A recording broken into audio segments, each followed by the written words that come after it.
한국 사람들은 격투기를 하기엔 겁이 너무 많아요. 이번에도 제가 쉽게 이길 겁니다. 일본 격투기 사상 첫 10연속 KO 행진을 벌인 KO 괴물 모리 이오스케 선수가 한국 선수와의 경기를 앞두고 인터뷰를 하고 있습니다. 인터뷰를 하는 일본 여기자는 연신 고개를 끄덕이며 흐뭇하게 웃고 있는데요. 놀랍게도 한국 선수와의 경기가 시작한 지 얼마 되지 않아 말을 잃은 채 조용히 눈물만 흘렸다고 합니다. 경기 시작 전 떠들썩하던 일본 관중들 역시 모두 한마디 말도 못한 채 집에 돌아갔다고 하는데요. 대체 무슨 일일까요? 오늘의 사연 시작합니다. 안녕하세요. 저는 마츠모토 하루나입니다. 파이트 앤드 라이프 매거진의 기자로 일본 격투기 씬을 취재하는 게 제 일입니다. 여자가 이런 잡지사에서 일을 한다는 걸 신기하게 보시는 분들이 많은데요. 저는 아버지 영향으로 어릴 때부터 격투기에 푹 빠져 살았죠. 아버지께서는 격투기의 어마어마한 팬이셨거든요. 지금 이 일을 하게 된 것도 그 때문이에요. 특히 저는 모리 요스케 선수의 팬입니다. 일본 격투기 사상 첫 10연속 KO 행진을 벌인 괴물 같은 선수인데요. 35승 이상을 거둔 챔피언으로 모리의 경기는 언제나 화끈하고 통쾌하죠. 보고 있노라면 제 속이 다 시원해지는 경기라 일본의 자랑으로 생각합니다. 미스터 너가웃이라는 별명도 너무 멋지지 않나요? 그리고 모리 선수를 보고 있으면 일본 격투기의 역사를 증명해내는 그런 느낌도 들었거든요. 수백 년을 이어온 무사도 정신, 그리고 그것이 현대에 맞게 발전한 것이 바로 우리의 격투기죠. 다른 나라, 특히 한국 같은 곳은 절대 따라올 수 없는 깊이와 정신이 있다고 생각했습니다. 이날도 여느 때와 다름없이 도쿄의 한 격투기 체육관에서 취재를 시작했습니다. 경기를 앞두고 훈련 과정부터 취재를 시작했죠. 땀냄새, 가죽 타격음, 선수들의 기합 소리. 이런 분위기 속에 있으면 가슴이 뜨거워져요. 일본 격투기의 위대함을 온몸으로 느끼는 과정이라 일보다는 행복이 더 큽니다. 그리고 이날은 경기 전 모리 선수의 인터뷰가 예정되어 있던 날이기도 해서 아주 기분이 좋았습니다. 오전 체육관 취재를 끝마치고 인터뷰장으로 이동하는 내내 들떠 있었어요. 모리 선수 인터뷰 좀 할 수 있을까요? 그가 고개를 끄덕이자 저는 흥분된 마음으로 질문을 시작했어요. 다음 경기 상대가 한국 선수라고 들었는데 어떻게 생각하세요? 모리 선수는 자신만만하게 대답했어요. 한국 사람들은 격투기를 하기에는 겁이 많은 민족이죠. 이번에도 쉽게 이길 수 있을 거예요. 이찬영은 근접전에서 나에게 아무 짓도 하지 못하겠죠. 그의 말에 저는 고개를 끄덕였어요. 맞아요. 일본의 격투 정신을 그들이 어떻게 이해할 수 있겠어요? 우리에겐 사무라이의 혼이 흐르고 있는걸요. 인터뷰를 마치고 나오는데 동료 기자가 물었어요. 모리 선수의 발언이 너무 과하지 않나요? 이찬영은 살아서 돌아갈 수 없다라는 말은 좀 그렇잖아요. 저는 단호하게 대답했어요. 전혀요. 그건 자신감의 표현이고 경기 전에 이 정도 기선제압은 당연해요. 그것이 바로 사무라이 정신이니까요. 사실 이찬영이라는 선수도 만만한 상대는 아니긴 합니다. 우메노라는 전설적인 선수를 이겼으니까요. 그때 놀라긴 했어요. 하지만 그건 분명 운이 좋았던 것이라 생각합니다. 한두 번쯤 예외는 있을 수 있지만 일본이 킥복싱에서 아시아 최고라는 건 변함없는 사실이니까요. 컴퓨터 앞에 앉아 취재한 내용을 정리하면서 일본 격투기의 역사를 다시 한번 되새겼습니다. 에도 시대부터 이어져 온 무술의 전통, 메이지 시대의 서양의 복싱을 받아들이면서 발전한 과정, 그리고 현대에 이르러 세계를 제패한 일본 킥복서들의 활약까지 다음 달에 한번 특집 기사를 마련해야겠군 하며 흐뭇하게 웃었죠. 이런 역사와 전통이 있기에 우리가 최고인 거예요. 한국에겐 이런 게 없죠. 한국의 태권도는 실전형 무술이 아니잖아요. 격투기에 있어서는 제대로 된 역사가 없는 한국인들이 어떻게 우리를 이길 수 있겠냐는 생각이 강했습니다. 기사를 쓰면서 저는 다시 한번 일본 격투기에 대한 자부심을 느꼈어요. 그리고 곧 모리 선수의 압도적인 승리 기사로 전 세계에 일본 격투기의 우수성을 알릴 수 있다는 것, 그리고 그 기사를 제가 쓸 수 있다는 것이 너무나 기대가 됐죠. 경기가 열리는 도쿄 오타시티 체육관의 분위기가 아직도 생생합니다. 동료 기자들과 함께 들어서는 순간 뜨거운 열기가 저를 감쌌어요. 기다리던 모리 요스케 선수와 이찬형 선수의 대결이 있는 날 취재석으로 향하며 주변을 둘러봤죠.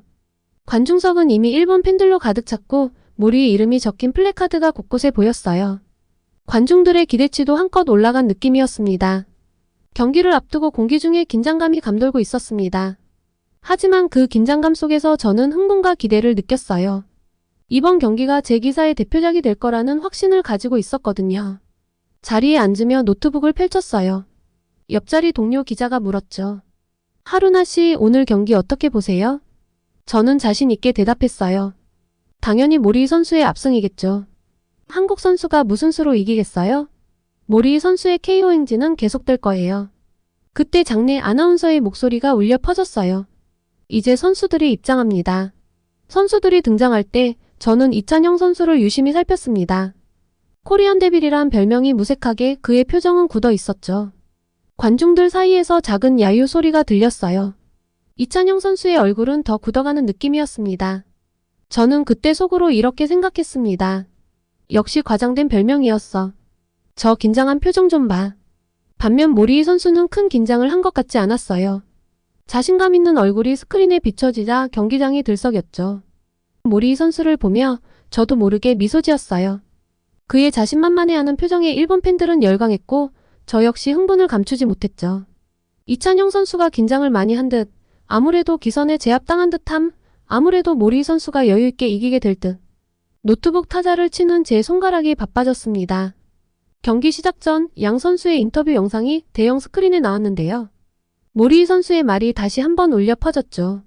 이찬영은 살아서 돌아갈 수 없다. 가족들에게 미리 애도를 표하는 바이다. 관중석에서 너무 심한 거 아니야? 라는 말이 들렸지만 저는 혀를 쯧쯧 찼습니다. 이런 기세도 없이 어떻게 격투기를 하겠어요? 드디어 1라운드가 시작됐어요. 그런데 예상과 달리 이찬영 선수가 돌변했습니다. 긴장한 표정에 앳된 얼굴은 온데간데 없고 눈빛이 돌변했습니다. 완전히 달라진 모습에 모리 선수도 놀란 것 같았어요. 시작부터 망설임 없는 훅으로 공격하는 그의 패기에 저도 모르게 감탄을 하고 있었습니다. 물론 모리 선수도 강력한 바디샷으로 반격했지만 이찬영 선수는 전혀 흔들리지 않았어요. 오히려 더 과감하게 나아갔죠. 저도 당황스러웠지만 모리 선수의 표정에서도 혼란이 읽혔어요. 일본 해설자들조차 말을 잃은 채 경기를 지켜보고 있었죠. 이찬영 선수는 경기 초반부터 로킥과 바디블로, 연타를 앞세워 공격하는 모리 선수를 상대로 훌륭한 스텝과 훅 카운터로 대응했어요. 16강 토너먼트에서 각각 KO와 TKO로 올라온 두 선수답게 초반부터 치열한 화력전이 펼쳐졌죠. 상대가 일본 선수가 아니라면 이거 명경기가 나왔다고 재미있게 봤을 텐데 상대가 가장 좋아하는 모리 선수다 보니 손에서 절로 진땀이 나더군요. 1라운드가 끝나고 저는 메모를 했어요. 예상 외의 접전. 이찬영의 실력이 예상 이상. 2라운드에 접어들자 경기 양상이 완전히 이찬영 선수로 넘어갔습니다. 이찬영 선수가 로킥으로 모리 선수의 하단을 흔들더니 어퍼컷과 양우 콤비네이션을 섞어 모리 선수를 압도하기 시작했어요. 힘과 기술면에서 모리 선수를 앞선 이찬영 선수는 교묘한 로킥 페인트 동작으로 상대를 속인 후 갑자기 좌우훅 연타를 퍼부었죠. 모리 선수의 고개가 젖혀질 만큼 강렬한 타격이었어요. 그리고 이찬영 선수의 레프트가 정확히 모리 선수의 턱에 꽂힌 순간 모리 선수가 쓰러졌어요. 첫 다운이었죠. 경기장이 순식간에 조용해졌습니다. 하지만 모리 선수는 불굴의 의지로 다시 일어났습니다. 그런데 모리 선수의 눈빛이 흐려 보였어요. 총기를 잃은 느낌이었죠. 경기가 재개되자 이찬영 선수의 공세는 더욱 거세졌어요. 보통 이길 확률이 높아지면 들뜨거나 방심해서 오히려 다운을 당하는 경우가 많은데 이찬영 선수의 집중력은 정말 놀라웠어요. 시간이 갈수록 모리 선수가 기세에서 밀리는 것이 눈에 보였죠. 그때 저는 깨달았어요. 경기 시작 전 이찬영 선수의 표정은 긴장이 아니라 그저 포커페이스였던 거예요. 저뿐만 아니라 일본 측 해설자들도 모두 당황한 기색이 역력했죠. 얼마 지나지 않아 2연속 훅이 정확하게 꽂히며 모리 선수가 두 번째 다운을 허용했습니다. 눈물이 날 것만 같았어요. 경기는 이제 급격히 이찬영 선수 쪽으로 기울었습니다. 두 번의 다운을 당하고도 필사적으로 일어선 모리 선수. 이쯤 돼서 경기를 끝내야 할 것 같다고 생각했는데 일어나더라고요. 그래, 저게 사무라이 정신이지. 하지만 경기 결과는 이미 보지 않아도 알 수 있었습니다. 그리고 모리 선수가 다시 일어난 지 얼마 되지 않아 이찬영 선수의 양웅 연타를 피하지 못하고 결국 실신 KO를 당하고 말았죠. 이찬영 선수의 완벽한 KO 승이었습니다. KO. 승자 코리안 데빌 이찬영. 심판의 선언과 함께 경기장은 믿을 수 없다는 듯한 침묵에 빠졌어요. 모리 선수는 턱뼈에 금이 갔는지 제대로 일어나지도 못한 채 의료진의 도움을 받고 있었어요. 나중에 확인해보니 정말로 턱뼈에 금이가 한동안 고생했다고 하더라고요. 일본 너가웃 단체 대표격으로 토너먼트에 출전한 모리 요스케의 패배에 경기장 안은 충격에 휩싸였어요. 코리안 데빌로 소개된 이찬영 선수의 힘, 기술, 카리스마가 장내를 완전히 압도한 순간이었죠. 저는 할 말을 잃은 채 멍하니 링을 바라봤어요. 제가 알던 일본 격투기의 우수성, 그리고 한국 선수들에 대한 편견. 이 모든 것이 한순간에 무너진 것 같았어요. 한동안 저는 멍하니 앉아 있었는데요. 주변의 소음도 동료들의 말소리도 들리지 않았죠. 머릿속은 온통 방금 본 경기 장면들로 가득했어요. 어떻게 이럴 수가 있지? 일본의 자존심인 모리이 선수가 이렇게 허망하게 지다니. 저는 혼란스러운 마음을 추스르지 못한 채 중얼거렸습니다. 동료 기자가 제 어깨를 두드렸어요. 하루나 씨 인터뷰 준비해야 해요. 이찬영 선수가 곧 올 거예요. 그 말에 저는 현실로 돌아왔어요. 맞아요, 저는 기자예요. 이 충격적인 결과를 취재해야 해요. 하지만 제 마음은 여전히 혼란스러웠죠. 링 밖으로 나오는 이찬영 선수에게 다가갔어요. 그의 눈빛은 경기 전과는 완전히 달랐어요. 승리의 기쁨보다는 차분함이 느껴졌죠. 이찬영 선수 축하드립니다. 승리 소감이 어떠신가요? 떨리는 목소리로 물었어요. 이찬영 선수는 잠시 생각하더니 대답했어요. 먼저 모리이 선수의 빠른 회복을 빕니다. 그는 정말 강한 선수예요. 제가 이길 수 있었던 건 열심히 준비한 결과라고 생각합니다. 승리를 위해 많은 분석을 했죠. 그래서인지 엄청나게 강하다는 생각이 들지 긴장을 하지 않은 것 같아요. 펀치 타이밍이나 스피드가 제가 더 우위에 있었던 것 같고요. 기존에 연습했던 기술이 첫 다운으로 이어져서 신기했습니다. 승리에 취하지 않고 상대방을 존중하며 담담하게 내가 준비를 열심히 한 것이 통했다라고 이야기하는 차분함과 겸손함. 저는 또 한 번 놀랐어요. 예상과는 너무나 다른 모습이었죠. 경기 전 자신감을 넘어 오만함까지 보인 모리이 선수와는 대조적이었어요. 경기 중 특별히 신경 쓴 부분이 있나요? 네, 모리이 선수의 강력한 로킥과 바디샷을 조심했어요. 그의 공격을 피하면서 제 기회를 노렸죠. 다행히 계획대로 잘 풀렸습니다. 이찬영 선수의 차분한 분석에 저는 감탄했어요. 그의 말 한마디 한마디에서 경기에 대한 깊은 이해와 상대방에 대한 존중이 느껴졌거든요. 인터뷰를 마치고 자리로 돌아오는데 머릿속이 복잡했어요. 제가 알고 있던 일본 격투기의 우수성, 그리고 한국 선수들에 대한 편견. 이 모든 것이 한순간에 무너진 것 같았습니다. 취재석에 앉아 노트북을 펼쳤지만 무슨 말을 써야 할지 도무지 모르겠더라고요. 일본 선수의 패배를 어떻게 기사화해야 할지, 이찬영 선수의 예상 밖의 모습을 어떻게 표현해야 할지 너무 어려웠습니다. 이렇게 기사를 쓰기 어려운 적은 처음이었던 것 같아요. 하루나 씨 괜찮아요? 옆자리 동료가 걱정스럽게 물었어요. 네, 괜찮아요. 조금 생각할 게 많아졌네요. 저는 힘없이 대답했어요. 그때 문득 경기 전 모리이 선수의 인터뷰가 떠올랐어요. 한국 사람들은 격투기를 하기에는 겁이 많은 민족이라고 했던 말, 그리고 이찬영은 살아서 돌아갈 수 없다고 했던 오만한 태도. 반면 이찬영 선수는 승리 후에도 상대방을 존중하고 겸손한 태도를 보였어요. 하지만 자기 확신과 자신감은 넘쳤죠. 사실 제가 생각하던 파이터의 가장 이상적인 모습이었습니다. 그런데 그게 한국 선수라니. 더 놀라운 건 일본 대표 선수를 꺾고도 들뜨지 않고 겸손한 태도, 그리고 자기 자랑이 없는 모습이었어요. 격투기 종목 특성상 자기 과시를 하는 선수들이 많은데 이찬영 선수의 모습은 정말 감탄스러웠죠. 이것이 한국의 힘인가? 저도 모르게 그런 생각이 들었어요. 기사를 쓰기 시작했어요. 하지만 평소와는 다른 내용이 되더라고요. 단순히 경기 결과를 전하는 것이 아니라 이찬영 선수의 실력과 인품, 그리고 제가 느낀 충격과 깨달음까지 솔직하게 썼어요. 오늘 경기는 단순한 승패를 넘어 우리에게 많은 것을 생각하게 했다.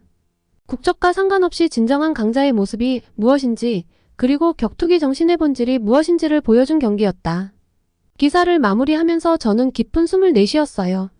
이 기사가 어떤 반응을 일으킬지 걱정도 됐지만 한편으로는 제 솔직한 감정을 표현할 수 있어 후련했죠. 집으로 돌아가는 길, 도쿄의 밤거리를 걸으며 생각에 잠겼어요. 오늘 하루로 제 인생의 많은 것이 바뀐 것 같았어요. 일본 격투기에 대한 맹목적인 자부심, 한국 선수들에 대한 편견이 모두 무너진 특별한 날이었습니다. 그 충격적인 경기 이후 저의 격투기를 바라보는 시각이 완전히 바뀌었어요. 일본 선수들만을 응원하던 제가 어느새 이찬영 선수의 소식을 기다리고 있더라고요. 하지만 갑자기 찾아온 코로나 때문에 격투기 경기들이 줄줄이 취소되었어요. 모든 선수들이 힘들겠지만 저는 특히 이찬영 선수가 걱정됐어요. 아무래도 격투기는 실전 경기 경험이 중요한데 이렇게 경기를 못하면 어쩌나고요. 그렇게 2년이라는 시간이 흘렀어요. 저는 그동안 온라인으로 할 수 있는 인터뷰들을 진행하며 선수들의 근황을 전하는 데 집중했죠. 일본 선수들뿐만 아니라 한국 선수들의 소식도 꾸준히 다뤘어요. 특히 이찬영 선수의 훈련 영상을 볼 때마다 그의 열정에 감탄했죠.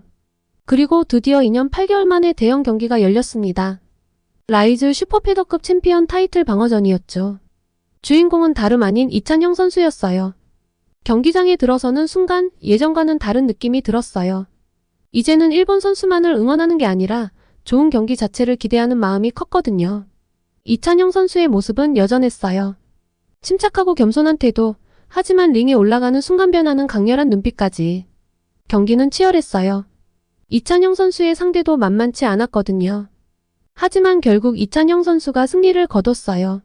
오랜 공백 후에도 변함없는 실력을 보여준 거죠. 경기가 끝나고 인터뷰를 하면서 제 마음속에서 뭔가가 확실히 달라졌다는 걸 느꼈어요. 이찬영 선수의 승리가 마치 제 일처럼 기뻤거든요.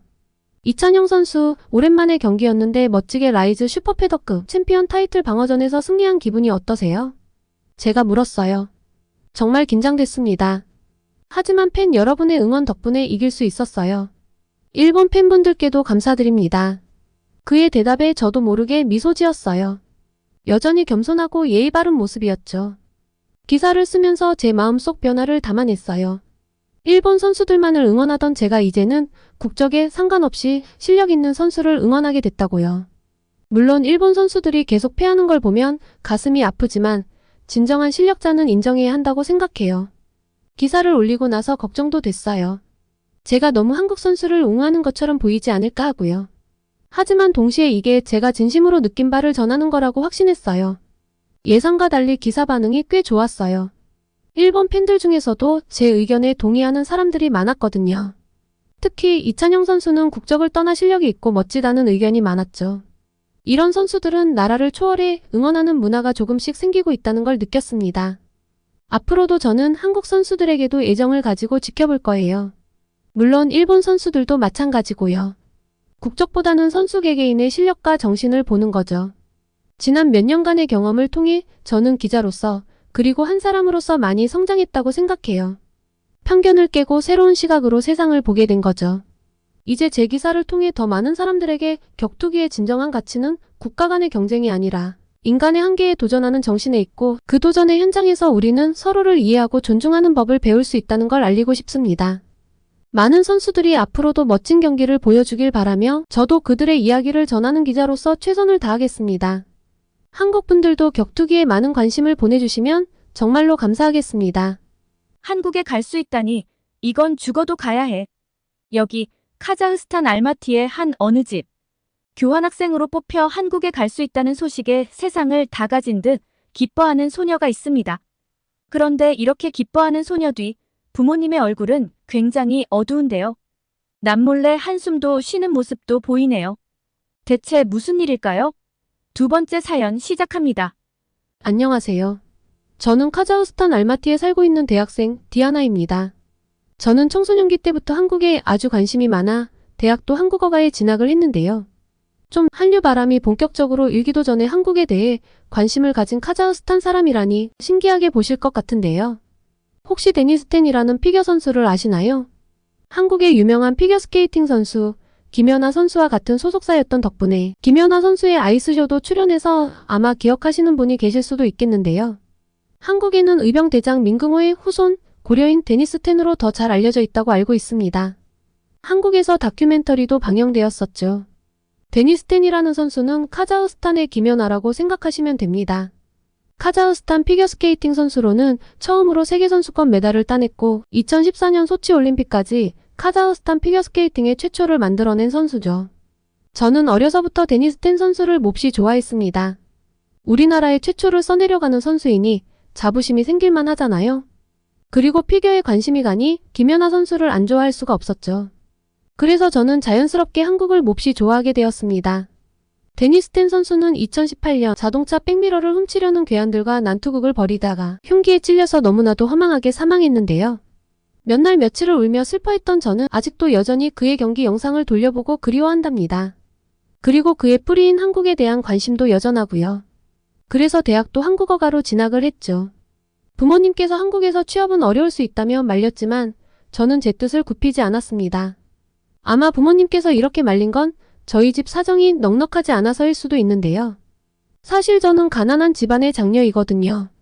전 제 학비를 벌기 위해 안 해본 아르바이트가 없었습니다. 그래도 전 한국에 꼭 가보고 싶었고 가능하다면 한국의 자리를 잡고 싶었죠. 그래서 정말 죽기 살기로 공부를 했습니다. 제가 공부에 대한 열정을 보여서 그랬을까요? 우리 부모님은 힘든 가정 환경이었지만 딸이 학업을 포기하지 않는 건 원하지 않았습니다. 대학에 진학해서도 꿈을 계속 키워갔지만 제 마음속을 돌덩이처럼 누르는 해결이 되지 않는 문제가 있습니다. 저희 집은 너무 가난해요. 무엇보다 제 아래로 남동생도 있었습니다. 남동생의 학비와 생활비까지는 우리 가족이 감당하기 버거운 상황이죠. 알마티는 그래도 카자흐스탄에서 좀 잘 사는 사람들이 사는 곳 아니냐고 하실 텐데요. 그만큼 물가도 높고 집값도 비쌉니다.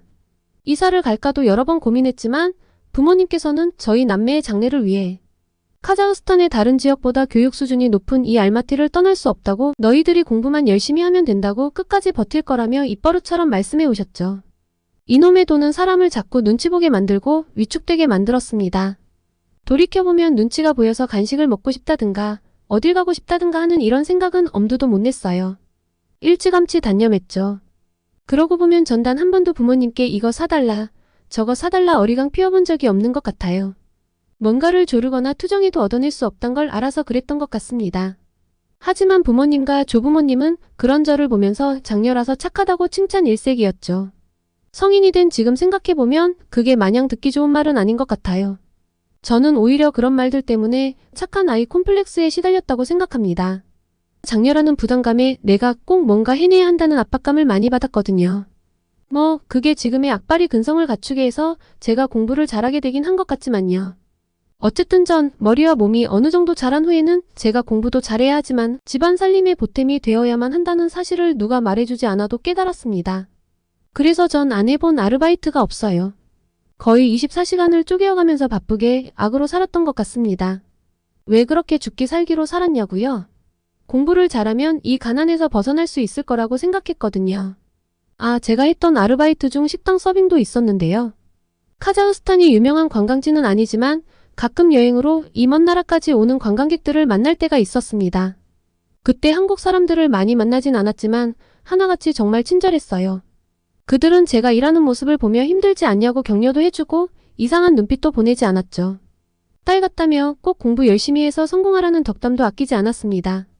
다들 친절해서 그때 역시 한국인들은 다 착하구나 하고 생각했던 기억이 납니다. 가끔은 한국인인 줄 알았는데 알고 보니 중국인이어서 당황했던 적도 있습니다. 독학으로 익힌 한국어로 말을 붙이면 불쾌해하더군요. 웃기죠? 그래도 전 이렇게 아르바이트를 하며 공부를 했어도 장학금을 놓친 적이 없습니다. 대학생이 되어 저의 학창시절을 되돌아보니 정말 제게 있어서 선택과 집중은 사치였다는 생각이 듭니다. 아르바이트도 공부도 말이에요. 책을 보기 위해 고개를 숙일 때마다 코피가 흘렀습니다. 가끔은 이런 삶이 진절머리가 날 때도 있고 과연 내가 공부를 해서 가난을 벗어날 수 있을까 하는 생각도 들어 불안이 밀려오기도 했지만 그렇다고 부모님을 원망하지는 않아요. 무리를 해서라도 학업을 끝까지 이어가겠다는 제 생각을 지지해 주셨으니까요. 부모님이 지지해주지 않았다면 아마 제 주변의 다른 여자애들처럼 책에 손도 못 대어보고 공장에 다녔을걸요? 그래도 대학에 입학하고 나서 할 수 있는 아르바이트의 종류도 많아지고 또 급여도 높아지면서 어느 정도 숨통이 트였습니다. 그래서 한국으로의 교환학생도 신청을 했던 건데요. 제가 미처 생각하지 못했던 문제가 있었습니다. 전 제가 장학금을 받아왔기 때문에 한국행을 위해 그다지 많은 비용이 필요하지는 않다고 생각했는데 문제는 비행기 표와 생활비였습니다. 돈 이야기를 듣자 처음으로 부모님이 제 앞에서 곤란한 표정을 보이시더라고요. 제가 잘 때 조그맣게 한숨을 쉬며 고민하는 부모님 목소리에 눈물을 얼마나 흘렸나 몰라요. 전 제가 장녀이기도 하고 철이 일찍 들었던 만큼 집안 사정에 대해서는 잘 알고 있었어요. 그리고 큰 돈을 당장 구할 곳도 없다는 사실을 누구보다 잘 알고 있죠. 이렇게까지 지원해 주신 것만으로도 감사하니 부모님을 원망할 순 없지만 돈 때문에 이번 기회를 포기한다면 평생 한국에 가볼 수도 없어. 제가 꿈꿔온 삶이 멀어질 것만 같았습니다. 저는 한국이 너무 간절했고 한국에 가야만 했어요. 우리 가족을 위해 배려하는 것도 필요하다고 생각했지만 저는 이번만큼은 포기하기가 어려웠죠. 그리고 힘겹게 부모님께 이 생각을 전했고 부모님께서는 너무나 감사하게도 거의 전 재산이라고 할 수 있는 500만 원을 선뜻 제게 건네주셨습니다. 우리 딸이 여태껏 잘해왔던 것처럼 한국에 가서도 잘할 수 있을 거라 믿어.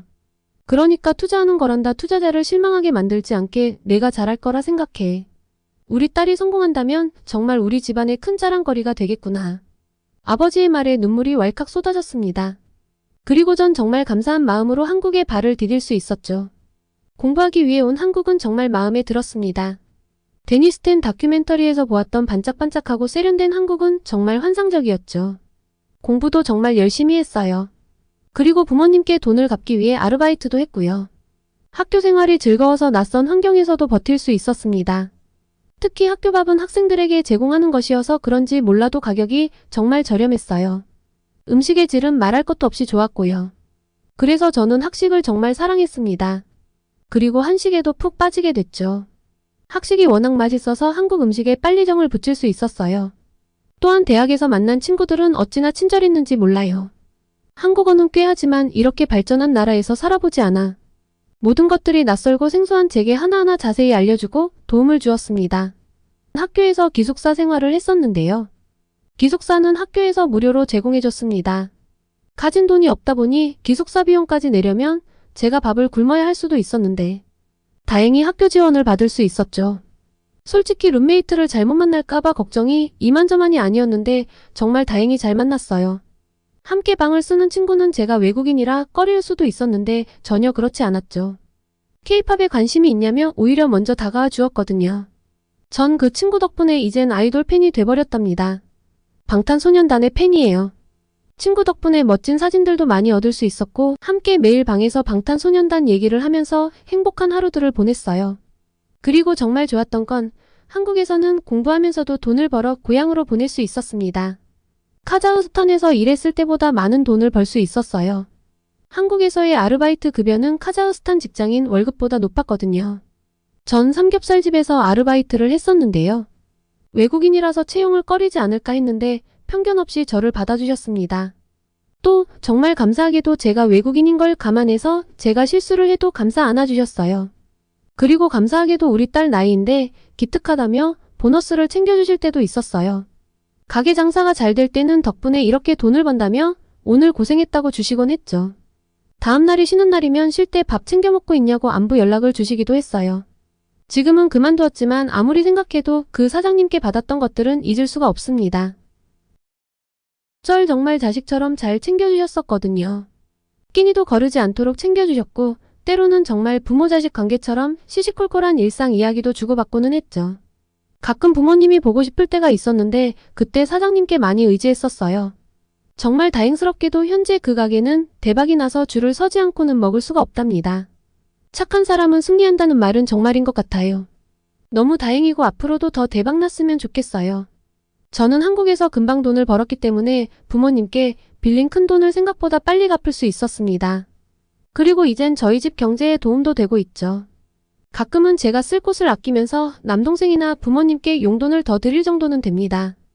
덕분에 부모님은 많은 도움이 된다고 했어요.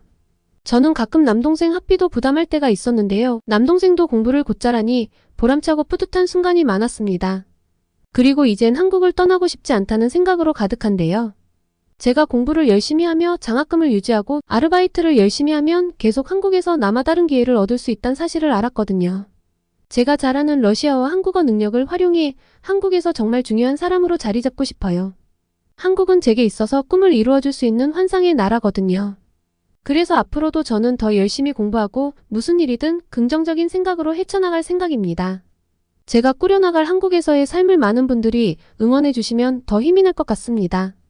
많은 응원 부탁드려요. 오늘은 일본 격투기 사상 첫 10연속 KO 행진을 벌인 KO 괴물을 때려눕힌 한국 선수를 취재한 일본 기자의 이야기, 그리고 카자흐스탄에서 염원하던 한국으로 와 희망을 키워가는 소녀의 이야기, 이렇게 두 가지 이야기를 전달드렸습니다. 오늘의 사연이 마음에 드셨다면 구독과 좋아요를 눌러주세요. 여러분의 구독과 좋아요는 계속해서 좋은 사연을 소개할 수 있는 힘이 됩니다. 이상 감동저장소였습니다.